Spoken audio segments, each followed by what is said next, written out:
చూస్తే రాష్ట్రానికి semi conductor unit 468 కోట్లతో ఏర్పాటు. ఒరిస్సాలో 2, పంజాబ్లో 1 చొప్పున మొత్తం 4 యూనిట్లు కేంద్ర కేబినెట్ అనే. ఆంధ్రప్రదేశ్లో 468 కోట్ల పెట్టుబడితో సెమీ కండక్టర్ యూనిట్ ఏర్పాటు కేంద్ర ప్రభుత్వం ఆమోదముద్ర వేసింది. ప్రధాని నరేంద్ర మోడీ అధ్యక్షత మంగళవారం సమావేశమైన కేంద్ర మంత్రివర్గం ఈ మేరకు నిర్ణయం తీసుకుంది. వివరాలను కేంద్ర మంత్రి అశ్విని వైష్ణవ్ విలేకరులకు వివరించారు. Advanced system in packaging technologies private limited అనే సంస్థ దక్షిణ కొరియాకు చెందిన ఏపీఏసీటీ కంపెనీ లిమిటెడ్తో కలిసి దీన్ని ఏర్పాటు చేయబోతోంది. ఇక్కడ ఏటా 9.6 కోట్ల సెమీ కండక్టర్లు ఉత్పత్తి కాబోతున్నాయి. ఇందులో తయారయ్యే ఉత్పత్తులను మొబైల్ ఫోన్లు, సెట్టాప్ బాక్సులు, ఆటోమొబైల్ అప్లికేషన్స్, ఇతర ఎలక్ట్రానిక్ వస్తువులు ఉపయోగిస్తారు. కేంద్ర కేబినెట్ మొత్తంగా 4,600 కోట్ల ఒరిస్సా, పంజాబ్, ఆంధ్రప్రదేశ్ రాష్ట్రాలు 4 సెమీ కండక్టర్ల తయారీ యూనిట్లకి ఆమోదం తెలిపింది అన్నటువంటి వార్తని హైలైట్ చేశారు. ఓ రకంగా రాష్ట్రపు రూపురేఖలు మార్చే దాంట్లో కీలకమైనట్టు.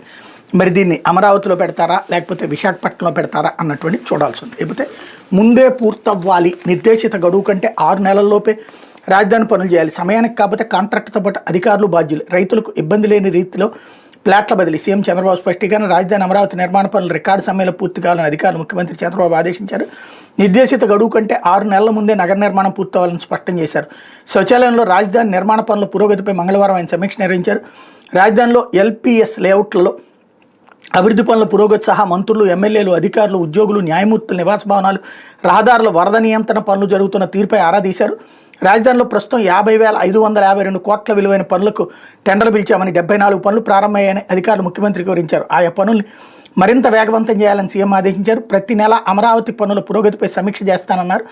సమయం ప్రకారం పనులు పూర్తి కాబోతే సదరు కాంట్రాక్ట్ సంస్థతో పాటు అధికారులు కూడా బాధ్యత తీసుకోవాల్సి ఉంటుందని తేల్చి చెప్పారు. పనుల పురోగతిని రియల్ టైంలో పర్యవేక్షిస్తానని వెల్లడించారన్నటువంటి వార్తని హైలైట్ చేశారు. అయితే నమ్మకం